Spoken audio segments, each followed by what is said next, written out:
आलं लोक म्हणतात त्याचं भाग्य उजळलं.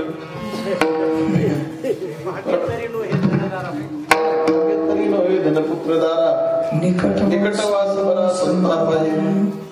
हे व्यवहारातलं भाग्य मी तुम्हाला सांगतोय. पुन्हा बरेच दिवस लग्न झालं. त्या देवाला नमस्कार, त्या देवाला नमस्कार, वाऱ्या कर पाय पायी. का अहो म्हणले लग्न होऊन 10-12 वर्ष झालं तरी कुत्र मांजर काहीच नाही. कुत्र मांजर करत म्हणजे मुलबाळ नाही. भूका बरं झालं.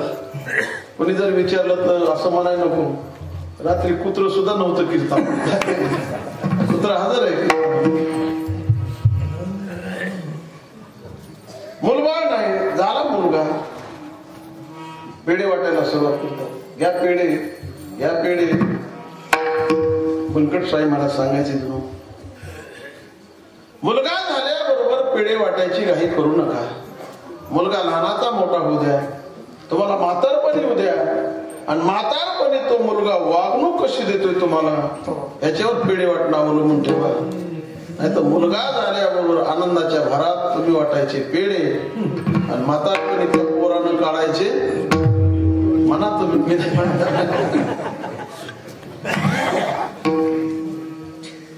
गुरुजी बरं का, 2 गायक होते एका सप्त्यात कीर्तनाला. श्रीमद भागवत कथेची सांगता होती. ऊन मी म्हणत होतो, गर्दी जास्त जमलेली होती. कार्याचं कीर्तन आणि कीर्तन चालू झालं. गर्दी झाल्यामुळे त्यांना असं वाटायला लागलं की आता उन्हाचा त्रास नको, म्हणून मला कानात आले. त्या यजमानांनी सांगितलं महाराज आता उशीर झालेला आहे. ऊन मी म्हणते शेवटची भैरवी न घेता जय विठ्ठल करा. आता आपल्याला काय असतं, कंडक्टर सारखं घंटी वाजली की संपून टाकली, गाडी उभी. मी जय विठ्ठल केलं. जय विठ्ठल केल्याबरोबर आम्ही रूम मध्ये बसलो, जेवणाची व्यवस्था केली. दोघं जेवायला तयार नाही. ते म्हणलं का जेवत नाही? ते म्हणले आम्ही काय जेवायला आलोच नाही. मी तर आईस्क्रीमच झालो ना. माझं काय चुकलं माझ्या ध्यानात यायला तयार नाही. अहो म्हणले आम्ही 10 किलोमीटर आलो, आम्हाला चाल म्हणायची तुमच्या कीर्तनात भैरवीची म्हणून तुम्ही जय विठ्ठल घेत. म्हणलं काय हरकत आहे, संध्याकाळी कीर्तन आहे ना.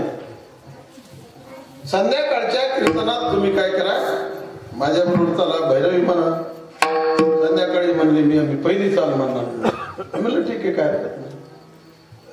10 किलोमीटर होतं. मी म्हणलं आता मी निनगुरला जातो, तिथे गेल्यानंतर बाकीचं काम बघतो आणि बरोबर तुम्हाला न्यायला येतो. म्हणलं एकाच रोडवर येतो.